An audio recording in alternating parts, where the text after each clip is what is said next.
Mahkamah Konstitusi menolak permohonan perkara syarat batas usia minimal calon kepala daerah yang diatur dalam Pasal 7 Ayat 2 huruf E Undang-Undang Pilkada. MK bahkan menegaskan syarat umur batas usia harus dipenuhi sebelum dilakukan penetapan calon kepala daerah oleh KPU. Mahkamah Konstitusi (MK) menolak permohonan perkara syarat batas usia minimal calon kepala daerah. MK berdalih, jika permohonan pemohon dikabulkan, akan memberi pemaknaan baru yang berpotensi menimbulkan ketidakpastian hukum. MK menegaskan, jika KPU tidak mengikuti pertimbangan dalam putusan mahkamah, maka calon kepala daerah yang dimaksud berpotensi dinyatakan tidak sah oleh mahkamah jika nantinya digugat. Bahwa pengaturan mengenai persyaratan batas usia minimum calon kepala daerah tidak mengalami perubahan mulai dari berlakunya Undang-Undang 22 2014 sampai dengan Undang-Undang 10 2016, yaitu berusia paling rendah 30 tahun untuk calon gubernur dan calon wakil gubernur, serta 25 tahun untuk calon bupati dan calon wakil bupati, serta calon wali kota dan calon wakil wali kota. Terkait dengan syarat usia dimaksud, selama tidak ada ketentuan yang mengatur mengenai pembatasan usia dalam Undang-Undang Dasar NRI tahun 1945, hal demikian berarti konstitusi atau hukum dasar menyerahkan penentuan batas usia tersebut kepada pembentuk undang-undang untuk mengaturnya. Dengan kata lain, batasan persyaratan usia minimum dianggap sebagai bahagian dari kebijakan pembentuk undang-undang. Persyaratan minimum tersebut harus dipenuhi ketika seseorang ditetapkan sebagai calon. Tidak hanya usia minimum, semua persyaratan dalam Pasal 7 Ayat 2 Undang-Undang 10 2016 harus dipenuhi pada tahap pencalonan. Dalam hal ini, sebagaimana permohonan aku, ketentuan Pasal 7 Ayat 2 huruf E Undang-Undang 10 2016 mengenai syarat minimum usia calon kepala daerah harus dipenuhi apabila seseorang mendaftar untuk mencalonkan diri atau dicalonkan sebagai calon kepala daerah. Selain syarat batas usia calon kepala daerah, MK juga mengubah aturan terkait syarat parpol mengusung calon dalam pemilihan kepala daerah. Parpol yang tidak memiliki kursi di DPRD kini bisa mengusung kandidat kepala daerah. MK menyatakan syarat ambang batas pencalonan kepala daerah 20% kursi DPRD atau 25% suara sah hasil pemilu inkonstitusional. MK kemudian memutuskan untuk syarat mengusung gubernur diatur dengan syarat ambang batas perolehan suara di pemilihan legislatif disesuaikan dengan jumlah penduduk termuat pada daftar pemilih tetap. Permohonan uji materi ini sebelumnya diajukan oleh Partai Buruh dan Partai Gelora. Ketua Mahkamah Konstitusi periode 2008-2013 Mahfud MD merespons putusan MK soal syarat pencalonan pilkada. Mahfud menilai keputusan MK terkait ambang batas adalah putusan yang demokratis. Putusan ini berkesesuaian dengan prinsip keadilan. Nah, itu kalau memang calon perseorangan itu boleh 6% misalnya ya, atau boleh 10%, maka partai politik dan gabungannya juga boleh dong 10%, karena dia lebih real. Sedangkan yang 10% perorangan ini terkadang tidak jelas juga, dia sudah milih parpol, jadi menyerahkan KTP-nya ke orang, kan jadi rancu. Oleh sebab itu menurut saya parpol itu disejajarkan dengan calon perorangan persyaratannya, dan ini yang dulu sudah pernah saya katakan. Wakil Ketua Umum Partai Golkar Ahmad Doli Kurnia menanggapi soal putusan MK terkait syarat pilkada. Doli menilai putusan MK bisa mengubah peta politik di seluruh wilayah termasuk Jakarta. Parpol yang tergabung dalam koalisi Indonesia Maju Plus harus duduk bersama untuk mengatur kembali strategi. Merubah dari perspektif politik pasti akan merubah konstelasi politik. Tapi persoalannya apakah dalam 7 hari yang sisa ini akan baik atau tidak gitu ya. Makanya nanti akan kita pelajari. Dan memang kami sudah jadwalkan hari Senin. Pasca putusan MK hari ini, Balik DPR menggelar rapat bersama pemerintah membahas revisi Undang-Undang Pilkada. Kita pantau jalannya rapat di gedung DPR RI, sudah bersiap jurnalis Kompas TV, Nanda Aprilia. Nanda, hingga saat ini ada rencana untuk merevisi Undang-Undang Pilkada dan ada kesan mendadak rapat DPR ini dilakukan antara DPR dan pemerintah untuk merevisi Undang-Undang Pilkada. Lalu seperti apa prosesnya saat ini?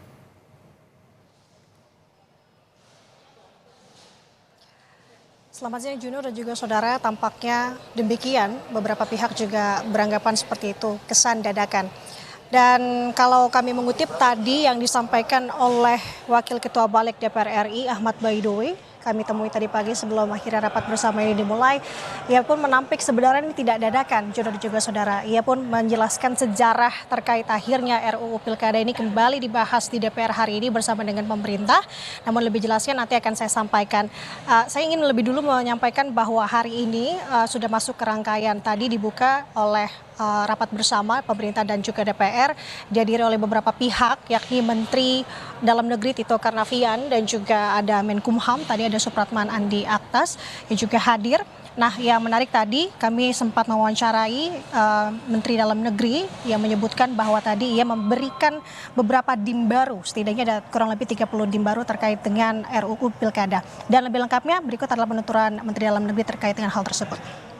Revisi undang-undang ini sendiri, Pilkada, sebetulnya ini adalah bukan hal yang baru, tapi inisiatif dari DPR RI yang mengirimkan surat oleh Ketua DPR RI kepada pemerintah, CQ Presiden, tanggal 21 November 2023. Kemudian ada beberapa usulan-usulan revisi saat itu. Pemerintah kemudian menunjuk 3 menteri. Menteri itu Menteri Dalam Negeri, Menteri Kumham, dan Menteri Keuangan mewakili pemerintah untuk membahas. Dan kami sudah melakukan pembahasan internal pemerintah, panitia antar kementerian, termasuk juga mengundang KPU, Bawaslu, DKPP, dan saat itu kita sedang menyusun DIM, daftar isian masalah, yang jumlahnya 496, yang meliputi 42 pasal, 12 usulan baru pemerintah, dan ada 30 usulan baru dari DPR RI.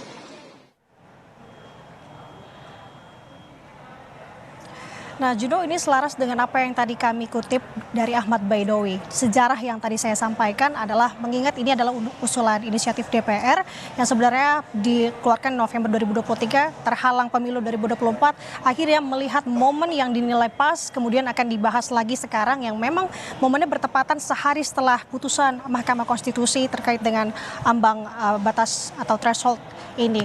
Nah, sekarang situasinya tadi sudah dibentuk untuk panitia kerja, kemudian diskors terlebih dahulu, akan dilanjutkan pada pukul 1 siang nanti, yakni rapat panja, yang ini sifatnya masih kita lihat dan tunggu sebenarnya apakah ini tertutup ataupun terbuka.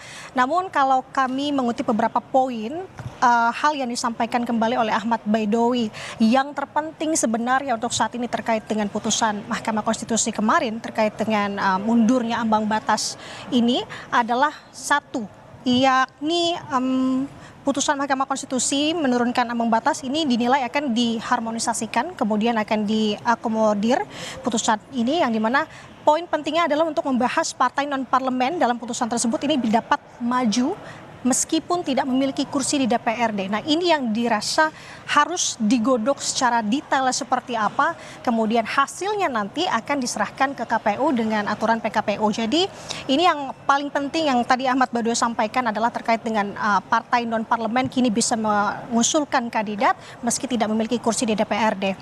Nah, ada beberapa hal tadi juga kami tanyakan, apakah ini berpotensi akan adanya dalam tanda kutip anulir begitu ya, meskipun kita tahu putusan Mahkamah Konstitusi kemarin bersifat final dan mengikat dan juga tidak ada klausal tambahan terkait dengan hal tersebut. Ia tidak memberikan jawaban secara gamblang ataupun jelas, namun ia menuturkan bahwa tidak akan mengganggu hasil putusan Mahkamah Konstitusi. Ini sudah sifat final dan juga mengikat. Yang ia sampaikan adalah untuk lebih detailnya lagi membahas bagaimana sebenarnya dari hasil putusan itu kemudian ini akan dibuat lagi aturan-aturannya secara turunannya ke bawah seperti apa, dan ini bisa merata, tidak hanya di Pilkada Jakarta, tapi di seluruh Indonesia. Nah, Juno dan juga saudara, terkait dengan putusan ini, ada beberapa hal yang ingin kami sampaikan, yakni sebagai informasi putusan MK kemarin adalah mengabulkan sebagian gugatan yang diajukan Partai Buruh dan Partai Gelora terhadap UU Pilkada. Kita akan menampilkan grafisnya untuk Anda terkait dengan detailnya seperti apa dalam putusannya, saudara. MK mengubah syarat putusan Pilkada, Pilgub, dan Wali Kota. Untuk pemilihan gubernur, DPT 2 juta kurang minimal 10% suara sah. Untuk DPT 2-6 juta dengan 8,5% suara sah. Kemudian untuk DPT 6-12 juta sebesar 7,5% suara sah. Dan juga DPT lebih dari 12 juta yakni di 6,5% suara sah. Sementara syarat ambang batas calon kepala daerah, bupati, wali kota untuk DPT 250.000 kurang 10% suara sah. DPT 250 sampai 500.000 yakni di 8,5% suara sah. DPT 500.000 hingga 1 juta yakni di 7,5% suara sah. Hingga DPT lebih dari 1 juta di 6,5% suara sah. Ini, Juno, lagi-lagi yang akan dibahas dalam rapat hari ini. Seperti apa mekanisme dan juga DPT-DPT-nya? Seperti apa sebenarnya hasil putusan kemarin sehingga adanya angka-angka tersebut dikeluarkan oleh Mahkamah Konstitusi. Lagi-lagi saya sampaikan kita akan menunggu bagaimana perkembangan yang akan digodok di dalam terkait dengan RUU Pilkada. Apakah ini benar akan mengakomodir, mengharmonisasikan putusan MK ataupun sebaliknya? Kita akan lihat dan tunggu dan kita akan informasikan selengkapnya untuk Anda. Juno, sementara kembali ke studio. Baik, terima kasih atas laporan Anda, jurnalis Kompas TV, Nanda Aprilia dari Gedung DPR RI Jakarta. Lalu kita akan membahas dampak dari putusan MK. Kita terhubung dengan pengajar pemilu Fakultas Hukum Universitas Indonesia, Titi Anggraini. Selamat siang, Mbak Titi, sehat selalu? Selamat siang, Mas Juno. Alhamdulillah sehat Ya. Juga untuk kita semua. Baik, Mbak Titi, ini sebelum kita membahas terkait dengan putusan MK yang final dan mengikat, ini ada upaya juga di DPR terkait dengan revisi Undang-Undang Pilkada. Bagaimana Anda melihat proses di DPR ini, dan tadi juga kita akan membahas terkait dengan apakah ini mengharmonisasi atas putusan MK atau sebaliknya? Iya, jadi kalau kita ikuti perjalanan RUU Pilkada ini merupakan agenda lama DPR yang sudah dimulai sejak 2023. Di mana pada bulan November 2023 itu disahkan RUU Pilkada ini sebagai RUU inisiatif DPR. Pada waktu itu tujuannya adalah hendak memajukan Pilkada yang semula di bulan November 2024 menjadi ke bulan September 2024. Kenapa ingin dimajukan? Ada banyak faktor, antara lain yang kalau kami bisa baca pada waktu itu, karena anggota DPR hasil pemilu 2024, kalau pilkadanya di bulan September 2024, maka dia kalaupun kalah tetap bisa dilantik sebagai anggota DPR pada 1 Oktober 2024. Karena mengapa? Karena ada persyaratan di Undang-Undang Pilkada bahwa anggota DPR itu harus mengundurkan diri kalau dia maju di pilkada. Jadi kalau pilkadanya September, dia kalah sekalipun kursinya tidak akan lepas yang dia dapat di 2024 karena dia baru dilantik 1 Oktober begitu.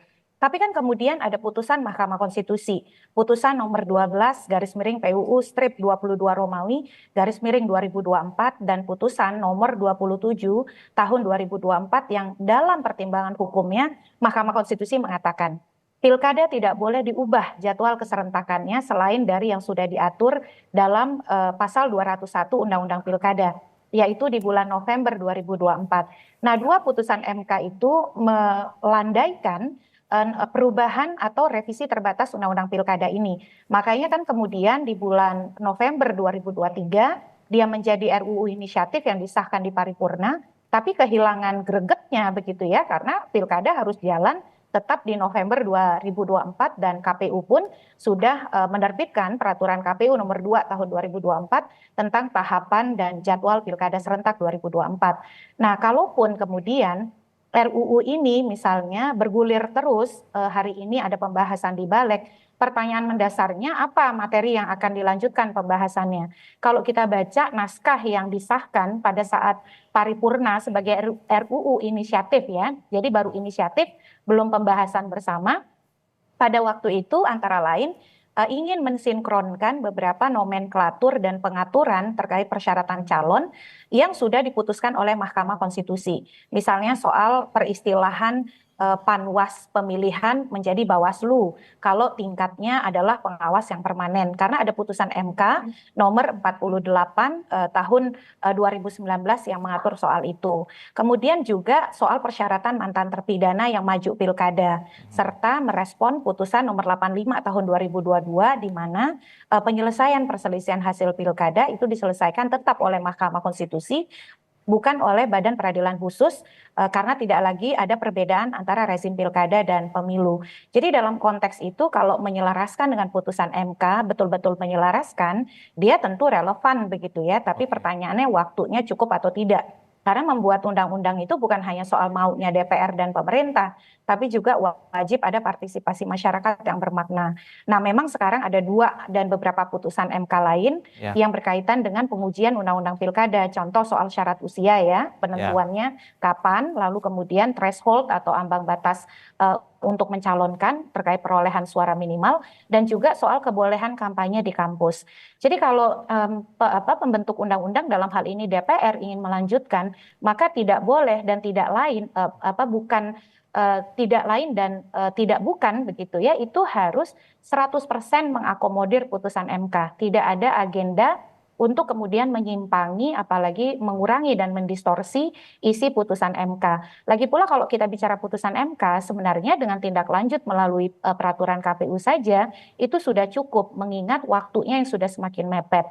Jadi kalau kemudian ada upaya-upaya misalnya melakukan perubahan, melanjutkan perubahan dengan memberi tafsir atau interpretasi yang tidak sejalan dengan putusan MK, maka itu akan menjadi sumber kekacauan dan turbulensi baru bagi penyelenggaraan Pilkada serentak 2024 yang akan sangat merugikan dan destruktif ya terhadap segala proses yang kita sudah lalui, Mas Juno. Ya, tapi begini Mbak, apakah ini ada potensi untuk menggagalkan dari putusan MK karena kita ketahui bahwa misalnya DPR berpendapat bahwa ini adalah open legal policy dan akhirnya ada sesuatu syarat-syarat tadi putusan MK terkait dengan ambang batas ataupun juga syarat usia. Seperti itu ada upaya-upaya seperti itu Mbak Titi? Iya, selentingannya ada, tapi kan selentingan itu akan terkonfirmasi dari proses hari ini yang berlangsung.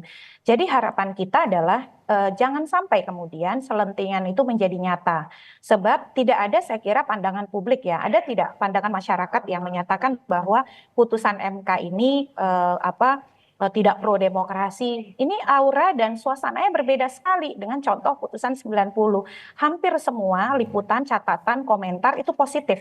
Karena seolah-olah publik itu mendapatkan harapan baru, keragaman pilihan politik, dan ini menguntungkan semua partai.